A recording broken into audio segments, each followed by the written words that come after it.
Merci d'être avec nous aujourd'hui sur RCF Sarthe dans la force des différences, votre émission qui tend le micro à nos assos sartoises. Et aujourd'hui, je reçois la Banque Alimentaire, représentée par Lucie Rioul. Bonjour Lucie. Bonjour. Nous sommes également en compagnie de l'UNAFAM avec Pascal Boucherie. Bonjour Pascal. Bonjour Agnès. Alors, vous êtes deux assos qu'on connaît bien quand même maintenant sur RCF. Vous intervenez dans des champs qui semblent très très différents et qu'ils sont. D'un côté, l'UNAFAM, l'Union nationale des amis et familles des personnes avec des problèmes psychiques ou mentaux. La Banque Alimentaire qui s'occupe plutôt de tout ce qui est précarité dans le quotidien, dans l'alimentation. Mais vous avez quand même un champ d'action qui est commun, si on peut dire, c'est l'accompagnement. Ça vous accompagne de manière très différente à la Banque Alimentaire et à l'UNAFAM. Première question, Lucie Rioul, à la Banque Alimentaire, quand on dit accompagnement, ça évoque quoi comme ça, comme mot assez général ? Alors, c'est effectivement très large puisque l'accompagnement a différents champs d'action chez nous. Ça peut être aussi bien avec des nouveaux partenaires qui nous sollicitent pour prendre des informations sur comment faire pour être partenaire chez nous, puisque nous, la Banque Alimentaire, on distribue des denrées à des CCAS, des épiceries sociales et solidaires, des associations. Et donc des personnes qui souhaitent mettre en place des structures peuvent nous solliciter pour qu'on les accompagne dans cette démarche, leur indiquer les différentes étapes à suivre. Donc ça peut être là, déjà au démarrage du projet. Ça peut être aussi l'accompagnement des structures déjà en place. Alors l'accompagnement sur tout un tas de choses. Ça peut être aussi bien déjà les règles d'hygiène, mais les formations également qu'on peut mettre à disposition au sein même de notre structure. Donc avec la formation TASA, tous acteurs de la sécurité alimentaire, ou bien la formation à l'écoute pour aider, eux, de leur côté, les bénéficiaires sur lesquels ils sont en contact régulièrement. Mais également l'accompagnement plus précisément sur l'organisation de leur structure s'ils ont besoin, ou leur mettre à disposition des fiches cuisine, enfin plein de choses assez variées. En fait, là, l'idée c'est vraiment d'être être riche de nos expériences en fait pour les aider dans leur démarche. Oui, on comprend bien. Là, c'est pas un accompagnement qui est directement avec les personnes en précarité. Ça passe par tous ces intermédiaires qui font partie de la chaîne de la solidarité, comme on dit. Tandis qu'à l'UNAFAM, Pascal, va vraiment y avoir cet accompagnement auprès des familles, vraiment qui, elles, sur le terrain, au quotidien, ont un proche en souffrance. Comment vous les accompagnez, ces familles, tout simplement ? Donc une fois qu'elles ont contacté notre association par soit leur médecin, soit le psychiatre, soit le site internet, on a un premier accueil où les personnes viennent, par rapport aux maladies que vous avez citées tout à l'heure, viennent un peu déposer leur sac. Parce que on a déjà échangé à votre antenne et une fois que ça vous arrive, que vous soyez parents, conjoints, amis, pour beaucoup vous avez un sentiment de culpabilité et de honte. Les maladies aujourd'hui sur lesquelles on a notre champ d'action, quand on entend parler de schizophrénie, de bipolarité, ça fait encore peur aux gens. Il y a une stigmatisation quelque voilà, part. Donc il fait que les familles chez qui ça arrive peuvent avoir un sentiment de se retrouver d'isolement. Donc le but de l'accompagnement, c'est déjà de leur faire prendre conscience de ce que peuvent vivre leurs proches au quotidien, pour que nous, en tant qu'aidants, parce que nous étant bénévoles, je le rappelle aussi, c'est qu'on a tous un proche en souffrance psychique. Donc c'est surtout leur donner une meilleure connaissance de la maladie de leurs proches pour que chacun puisse mieux l'accompagner dans son quotidien. L'idée, c'est vraiment de prendre conscience de ça, sur comment on peut accompagner son proche en personne aux souffrances psychiques. Donc nous, voilà, c'est l'accompagnement qu'on peut faire vis-à-vis des familles et des amis qui viennent nous voir. C'est voilà, d'être en capacité de les accompagner au long cours, parce qu'on sait que pour nos proches, ça prend parfois des années. Voilà, les maladies quand elles sont malheureusement sévères, comme vous venez de dire Agnès, c'est sur de long terme. Donc c'est de l'accompagnement aussi bien sur de l'écoute, libérer la parole, ça c'est quelque chose d'important, surtout dans tout ce qui est santé mentale, déjà pouvoir libérer la parole. Et puis après on a de l'accompagnement sur des moments festifs pour aussi donner dédramatiser un petit peu. Mais alors ça veut dire qu'à l'UNAFAM, vous êtes tous psychologues ou comment ça se passe ? Parce qu'il y a un accompagnement qui est quand même là plus sur du quotidien, lourd à gérer. On l'a compris, à la Banque Alimentaire, il y a un accompagnement des structures qui se fait avec expliquer les process, comment on va adhérer, comment on va entrer tout simplement dans le réseau, dans le système. Mais là, c'est vraiment plus un accompagnement dans le quotidien, dans la vie. C'est pas facile ça. Nos proches, même si au-delà de la crise RH psychiatrique en Sarthe, eux peuvent être accompagnés par des professionnels. Nous, en tant qu'aidants, on a aussi ce besoin d'être accompagnés. Donc non, à votre question, non, Nous ne sommes pas des médecins, mais on peut, on apporte notre savoir expérientiel de vécu d'accompagnants, d'aidants, de proches en souffrance psychique, qui peuvent être aussi une ressource pour les familles qui, elles, rentrent dans la maladie. Et si elles ont cette connaissance de notre association et de pouvoir nous rejoindre assez tôt vis-à-vis du parcours de soins de leurs proches, d'être prises en charge plus tôt par notre association dans l'accompagnement. Mais une fois par mois, il y a quand même des rendez-vous qui sont organisés avec un ou une psychologue. Voilà, donc dans l'accompagnement qu'on propose, au-delà des accueils qui sont faits par des bénévoles, on propose un certain nombre de groupes de parole où là, l'accompagnement se fait par un ou une bénévole, parce que ça, vous y tenez. On y tient à ce que le statut de l'association soit présent. Mais voilà, là après, nous sommes accompagnés par un ou une psychologue. Alors, on a bien compris comment ça se passait du coup du côté de l'UNAFAM. Vous avez parlé d'être un petit peu, avec une parole libre, que chacun trouve sa place en fait quelque part. Et dans un registre complètement différent, ça aussi à la banque alimentaire, c'est une valeur qui vous porte, le fait que chacun puisse trouver sa place, puisse être épanoui là où il se trouve. Et vous accompagnez quand même pas mal les bénévoles qui sont à vos côtés ou ceux qui viennent tout juste d'intégrer l'asso. Comment on fait comme ça pour entourer, cocooner peut-être celles et ceux qui décident de vous aider, Lucie? Déjà, c'est que permettre à chacun de trouver sa place. Et quand les nouvelles personnes nous sollicitent en nous disant moi j'ai envie d'être bénévole, j'ai envie de faire quelque chose, on creuse un petit peu avec eux au moment de l'entretien pour définir ce qu'ils ont envie de faire. Quand on vient me voir, on me dit t'as besoin de quoi, qu'est-ce que je peux faire, non, on va plus loin en se disant qu'est-ce que t'aimes faire, qu'est-ce que t'as envie de faire, parce qu'on fait bien ce qu'on aime en fait, et puis ça donne aussi du sens. Donc c'est de creuser avec eux ce qu'ils ont envie de faire, ils sont compétents en quoi, pour lui permettre de faire les choses bien et d'être dans les bons services en fait, puisque nous on est articulés en service, donc aussi bien le côté terrain, préparation de commandes, chauffeur qui est vraiment notre cœur de métier, mais il y a plein d'autres métiers en fait, et plein d'autres missions si on peut dire au sein de notre association, donc qui passe par la prospection, la recherche de denrées, mais également la recherche de subventions, la partie comptabilité, la partie également hygiène, la partie informatique, en fait que c'est vraiment multiple, il y a plein de choses à faire, et au sein même de chaque structure, quand on intègre un service, il y a un référent, un tuteur, et qui permettent d'être un lien privilégié dans ce petit groupe de travail. Et au sein même de ce groupe de travail, il y a régulièrement des réunions de travail pour missionner chacun, et que chacun trouve sa place, parce que ça, c'est super important. Aussi être attentif à qu'ils se sentent bien dans l'intégration. Quand on arrive, qu'on connaît personne, avec nous on est 95, c'est pas facile. Donc c'est aussi de faire une certaine régularité, en disant si tu viens tous les mardis, tu verras toujours les mêmes têtes. Donc ça, pour s'intégrer, c'est aussi un bon chouette, moyen. Un bon moyen, voilà. Après, il y a des formations aussi qui sont mises en place pour les nouvelles personnes.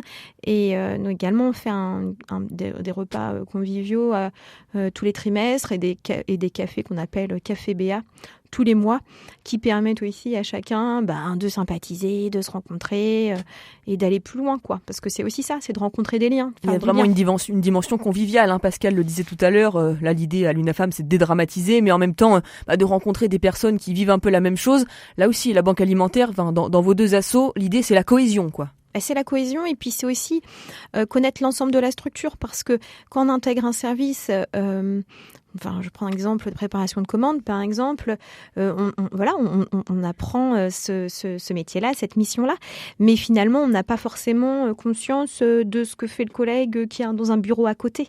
Donc là, de partager ces moments-là, de prendre ce temps d'échange, parce qu'ils ne travaillent pas forcément le même jour, c'est chouette, en fait, de se rendre compte en disant « Ah, mais oui, tiens, je me rappelle, donc c'est toi qui as récupéré, je dis n'importe quoi, 500 kilos de farine. Ah oui, ça, je me rappelle quand c'est arrivé, j'ai préparé cette palette, et ça, c'est chouette. Enfin, ça permet d'échanger et puis de donner du sens aussi à une vision globale en fait de la mission et du sens de la structure. Puis, ce qui est beau, c'est de voir que c'est vraiment ouvert à tous d'être bénévole à la banque alimentaire. Il y avait un joli exemple que vous vouliez nous partager, Lucie, avec une jeune femme qui a eu un petit accident dans son parcours de vie et qui a trouvé sa place chez vous. C'est ça, c'est qu'en fait parfois on se dit après des sollicitations négatives dans d'autres structures, elle m'a appelée, elle me dit est-ce que vous accepteriez, je prends souvent des exemples en disant oui, pas de problème, nous on adapte vraiment à chacun des profils. Même des personnes en situation de handicap, parfois Oui, tout à fait. Après, on a tellement d'émissions diverses. L'idée, c'est que chacun trouve sa place. Ça, c'est vraiment, vraiment super important pour nous.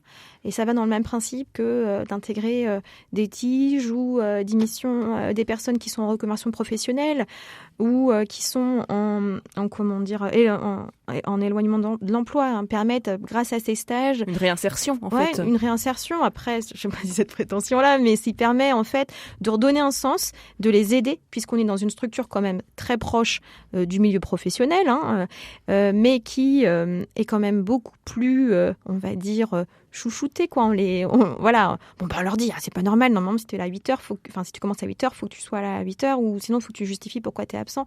Ça permet, en fait, d'être en douceur, de reprendre les règles du travail, les valeurs travail, pour permettre après de dire, ça, c'est calé, et pouvoir reprendre une activité. Pascal Boucherie, vous parliez tout à l'heure donc de l'accompagnement pour les familles. L'UNAFAM n'a pas vocation au départ à aider directement les personnes qui sont en souffrance psychique, mais les proches. Sauf que aujourd'hui, avec l'état du système de soins en France tel qu'on le connaît aujourd'hui, a fortiori en Sarthe, vous vous trouvez confronté en fait un peu à des nouvelles missions. Vous êtes de plus en plus en contact ou approché par les personnes elles-mêmes en fait. Oui, tout à fait. On a de plus en plus de personnes concernées par une maladie psychique qui nous appellent en direct. Donc là, c'est vrai que dans l'accompagnement qu'on peut faire de ces personnes-là... c'est très différent de ce que vous faites avec les familles. Tout à fait. Et là, on va plus avoir le réflexe de leur donner des numéros de professionnels, peu importe, pour pouvoir se faire accompagner. Mais par contre, quand même dans l'accompagnement, on a par exemple une personne concernée par une maladie psychique qui a fait du travail administratif régulièrement sur les 6 derniers mois et qui devrait, si tout se passe bien, intégrer l'équipe de bénévoles en tant que père aidant au sein de notre délégation début septembre. Et on a aussi une autre mission qui est d'intégrer dans des choses un peu plus institutionnelles au niveau du territoire sarthois, qui peuvent être au niveau du département, qui peuvent être au niveau du conseil territorial en santé, pour ne citer que celui-là, pour pouvoir intégrer de plus en plus de personnes en souffrance psychique, appelées usagers. Je sais que le mot n'est pas toujours très adéquat, mais c'est celui qui est utilisé dans beaucoup de choses. Voilà, de pouvoir intégrer ces choses un peu plus institutionnelles et reconnues pour que leurs paroles soient prises en compte. Donc ça fait partie du rôle d'accompagnement des personnes à trouver, ça a été dit tout à l'heure, trouver leur place dans la société et dans des instances où l'usager a sa parole. Alors, vous disiez que les personnes vous appellent directement, par exemple. Qu'est-ce qu'elles vous demandent ? C'est quoi les questions, les demandes qu'elles vont avoir en fait quand elles se tournent vers des structures comme vous ? C'est déjà, je pense que c'est surtout avoir un temps d'écoute que les gens n'ont pas forcément. Donc, on va pas forcément répondre précisément à leur demande parce que c'est pas facile non plus pour nous. Mais déjà, d'avoir passé un quart d'heure, 20 minutes à la personne, surtout, je vous ai dit tout à l'heure, dans le cas des fragilités en santé mentale, de pouvoir libérer la parole et excusez-moi, ça va pas être beau à votre antenne, mais de se purger à un moment donné, c'est déjà une première chose. Dans le travail de bénévole dans notre association, l'écoute, c'est quelque chose d'important. Alors, c'est pas toujours gratifiant parce qu'on a l'impression qu'on n'a pas forcément répondu à la personne, mais pouvoir avoir pris le temps de se poser pendant un quart d'heure, 20 minutes et écouter la personne. Donc ça, je pense que c'est quelque chose d'important. Et puis après, dans leur demande, c'est le fait qu'il n'y a plus de psychiatre, j'ai plus de ressources. C'est des choses très pratico-pratiques, peut-être un peu différentes des familles, parce que les familles recherchent vraiment comment je peux accompagner mon proche, mais déjà dans la compréhension de sa maladie. Là, quand les personnes concernées nous appellent, c'est plus des questions où est-ce que je peux trouver un psychiatre, j'ai plus de ressources, j'ai un problème avec mon tuteur ou ma tutrice. C'est des choses qui souvent sont beaucoup plus pratiques dans leur questionnement. Alors pour ce qui est des questions pratiques, ça aussi c'est quelque chose que vous connaissez bien, vous Lucie, à la Banque Alimentaire, parce que parfois c'est des structures qui sont pas encore vos partenaires, vous le disiez tout à l'heure, qui vont venir vers vous avec des questions du genre est-ce que je peux tout simplement intégrer un réseau pour lutter contre la précarité, comment est-ce que je fais, est-ce que mes locaux ils sont adaptés ? C'est quoi un peu pareil le type de demande que vous avez pour accompagner toutes ces structures ? Alors là, par contre, c'est très, très divers, en fait. Ça va vraiment être quelqu'un qui va réfléchir, un petit groupe de personnes qui se sont dit « ça pourrait être pas mal de faire ça » et qui, du coup, nous sollicitent. Ça peut être également une structure qui va distribuer, par exemple, des vêtements, qui va se dire « pourquoi pas prendre cette dimension aussi alimentaire ». Ça peut être des CCS qui nous sollicitent pour savoir précisément quel engagement ils doivent mettre en place, quelle fréquence il faut faire. Enfin, vraiment, c'est très varié. Nous, on est vraiment sur du sur-mesure. À la carte, en fait. C'est à la carte, voilà. Sur l'ensemble des palettes de nos métiers, en fait. Et au niveau de la fédération, là aussi, il y a un accompagnement qui est proposé, je dirais, à une échelle plus globale. Comment ça se passe ? Alors, au niveau de la fédération, bien entendu, on a tous les supports qui permettent, je veux créer une épicerie, je veux créer une association, quelles sont les étapes. Donc ça, il y a vraiment des supports, des affiches, des documents. On a également, nous, des formations qui sont délivrées à la fédération, sur lesquelles nos bénévoles peuvent aller, ou également par le biais d'un site internet qui s'appelle donc Campus, sur lequel tous les bénévoles peuvent avoir accès pour valider des informations, pour prendre conscience de tout le panel de missions que peut avoir la banque alimentaire. Donc voilà, c'est très varié. Ce qui est intéressant de souligner aussi, c'est que maintenant, vous mettez vraiment l'accent sur ce qui est l'accompagnement au mieux manger. Ça, c'est une dimension qui se développe depuis quelques années. Ça veut dire quoi, concrètement, pour la Banque alimentaire de la Sarthe ? Accompagner au mieux manger, qu'est-ce qu'on met comme réalité derrière ? Alors, déjà, nous, c'est vrai que tout ce qu'on va distribuer, c'est lié à des dons. Donc, c'est du don subi, dirons-nous. C'est qu'en fait, on ne sait pas du coup, au jour le jour, ce qu'on va recevoir dans nos ramasses. Donc, on a aussi développé d'autres partenariats en disant, attention, notre camembert nutritionnel de distribution représente telle et telle part de fruits et légumes, telle part de produits sucrés. Donc, d'orienter notre prospection, si on peut dire, nos recherches de nouveaux partenaires de dons par rapport à ce sujet-là, en fait, en disant, il faut qu'on développe plus les fruits et légumes, donc il faut qu'on développe plus de laitage. Donc ça, on est vraiment attentif à ça. Et aussi, voir si ça correspond aux besoins de nos partenaires, parce que ça aussi, c'est pas évident, ça. Voilà, c'est ça, c'est de se dire, avant même de faire de la prospection, ou dire, nous, on n'est pas en train de dire aux gens, il faut impérativement que vous mangez ça. On n'est pas intrusif dans leur vie. Voilà, donc c'est aussi être en adéquation avec le besoin, tout en sensibilisant au fait que c'est important de manger telle part de fruits et légumes, telle part de laitage. Ça, pour nous, c'est très important. Donc, on a d'abord consulté nos partenaires, nos 105 partenaires, ou une partie de nos partenaires, pour se rendre compte un petit peu déjà de eux, ce qu'ils avaient besoin. Est-ce que si on pouvait leur proposer 10 kilos de fruits et légumes par jour, 10 kilos de fruits et légumes par jour en plus, ça leur conviendrait. Donc déjà, de mesurer leurs besoins. Et puis également, on passe également par l'achat pour répondre à des produits qu'on n'arrive pas à avoir par des dons. Par exemple ? Par exemple, du café, on peut être amené à acheter du café, ou des fruits et légumes sur lesquels on a des difficultés à avoir en don, également passer par l'achat. Ça, c'est des choses vraiment qu'on essaie de développer dans ce programme Mieux Manger, qu'on appelle chez nous programme Bon Geste, Bonne Assiette. Bon geste, bonne assiette. Écoutez, c'est bien noté. Avant de se quitter, est-ce qu'on peut faire un petit point d'agenda, peut-être savoir s'il y a quelques dates ou quelques grands événements à retenir pour nos auditeurs dans les semaines qui viennent, Pascal ? On en reparlera à votre antenne, les semaines d'information santé mentale qui auront lieu en octobre 2024, du 7 au 20 octobre. Et puis naturellement, nos auditeurs peuvent se rendre aussi sur le site de l'UNAFAM s'ils ont des questions ou s'ils veulent voir un peu mieux. www.unafam.org/chart, ou sinon 02 43 40 44 53. Merci beaucoup Pascal. Et de votre côté, Lucie, à la Banque alimentaire ?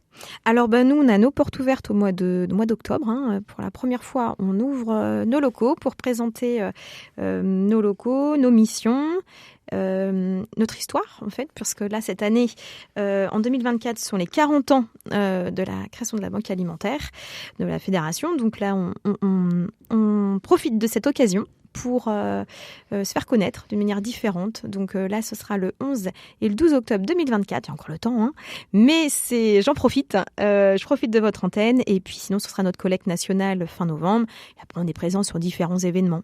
Merci beaucoup à tous les deux, Pascal Boucherie, et à vous également, Lucie Rioul, pour votre présence aujourd'hui au micro d'RCF. On vous dit à très bientôt. Merci. Merci à vous.